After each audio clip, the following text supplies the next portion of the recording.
আসসালামু আলাইকুম। এইচএসসি শিক্ষার্থী বন্ধুরা, অপরিচিতা দেখো তোমাদের গদ্য থেকে কোন কোন 7টা অধ্যায় আমি তার আগে বলে রাখছি এবং তোমাদের অপরিচিত সম্পর্কে আমি সাজেশন দিয়েছি এমসিকিউ, বিলাসী সম্পর্কে দিয়েছি, আজকের এই ভিডিওর মাধ্যমে দিব আমার পদ থেকে ইম্পর্টেন্ট কিছু কয়েকটা এমসিকিউ।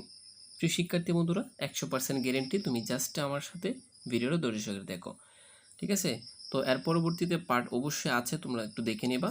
মানব কল্যাণ, মাসি পিসি, বায়ান্নর দিনগুলো, রেইনকোট, এই টোটাল 7টা, ঠিক আছে?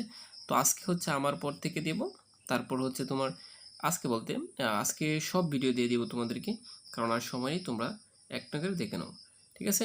তো প্রিয় শিক্ষার্থী বন্ধু, আরেকটা কথা বলে রাখি, তোমরা সিরিয়ালি ভিডিওগুলো দেখতে থাকো। তারপর আমরা পদ্য সম্পর্কে দিব গদ্য শেষ করে, ঠিক আছে? কথা না পারি, এখন আমি ইম্পর্টেন্ট কিছু এমসিকিউ আর জ্ঞানমূলক তোমাকে দিচ্ছি।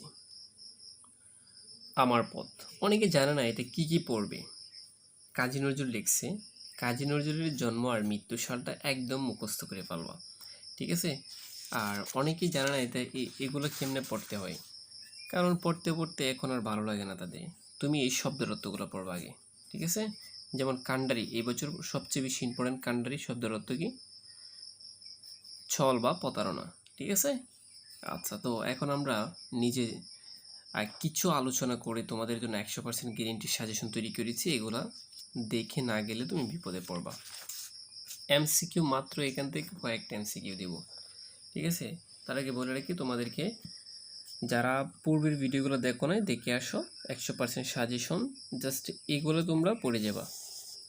তো কাজী নজরুল ইসলাম কোনটিকে নমস্কার জানিয়েছেন? সত্যকে।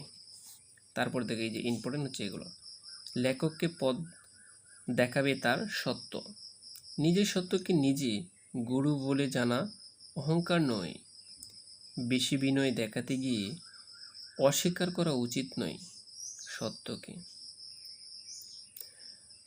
রাজবয় লোক বয় কোনো বয়ে বিপদে নিয়ে যাবে না, ঠিক আছে? নিয়ে যাবেন, এটা কি? নিজের সত্যকে চিনলে। যে সত্যকে চিনে তাকে বিধ মানে ভয় করতে পারে না বাইরের কোনো ভয়। ভুলের মধ্য দিয়ে কীভাবে সত্যকে পাওয়া যায়? বলতে কি শিক্ষা নিয়ে। প্রিয় শিক্ষার্থী বন্ধুরা, এখানে দেখতে পারতেছ 3টা, 1 2 3, যে 5 নং, 6 নং, 7 নং।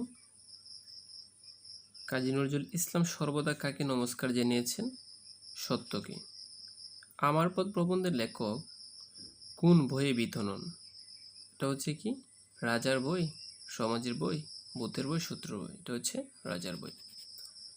এখানে 3টা পড়বা। আমার পর থেকে সবচেয়ে ইম্পর্ট্যান্ট এমসিকিউ হচ্ছে এটা। আমার পর প্রবন্ধের লেখক কর্ণধার কি? লেখকের কর্ণধার কি? নিজে। প্রিয় শিক্ষার্থী বন্ধুরা, এই যে লেখক সম্পর্কে এখান থেকে এই তত্ত্বগুলো জাস্ট পড়বা, তোমার কমন পড়ে যাবে। আর কিছু পড়ার দরকার নেই, জাস্ট এই তত্ত্বগুলো পড়বা। এখানে চিন্তা করছি আমি একটু জুম করে দেখাই, এগুলো জাস্ট একটু পড়ে নেবা। এই যে কাজী নজরুল ইসলামের জন্ম, কোথায়, সাল, তারপর উপাধি কি? বিদ্রোহী কবি, ঠিক আছে? অন্যায় ও শোষণের প্রতিবাদ করেন তিনি, এবং বাঙালি, এই যে পল্টনে যোগদান করছে 1917 সালে, বাকশক্তি হারান তিনি 43 বছর বয়সে, ঠিক আছে? কাজী নজরুল ইসলামের 3টা উপন্যাস খুব ভালো করে পড়বা। বাঁধনহারা, কুহিলিকা, মৃত্যুহারা, ঠিক আছে? বাঁধনহারা, কুহিলিকা, মৃত্যুহারা, কাজী নজরুল ইসলাম মৃত্যুবরণ। প্রিয় শিক্ষার্থী বন্ধুরা, এই অধ্যায় থেকে আর কিছু দিব না, এই যে আর বাকি এই তথ্যগুলো জাস্ট পড়ে নেবা তোমরা। কারণ দেখো, এমসিকিউ সিকিউ এটা পড়তে পড়তে তোমার সব কিছুই সময় শেষ। অল্প সময়ে তুমি যা পড়বা, ঠিক আছে? আমার এই সাজেশনগুলো অল্প সময়, আর আমি যেগুলো দিচ্ছি এগুলো হচ্ছে জ্ঞানমূলক প্লাস এমসিকিউর জন্য, দুটোটার জন্যই, ঠিক আছে? পরবর্তী ভিডিওটা দেখে নাও।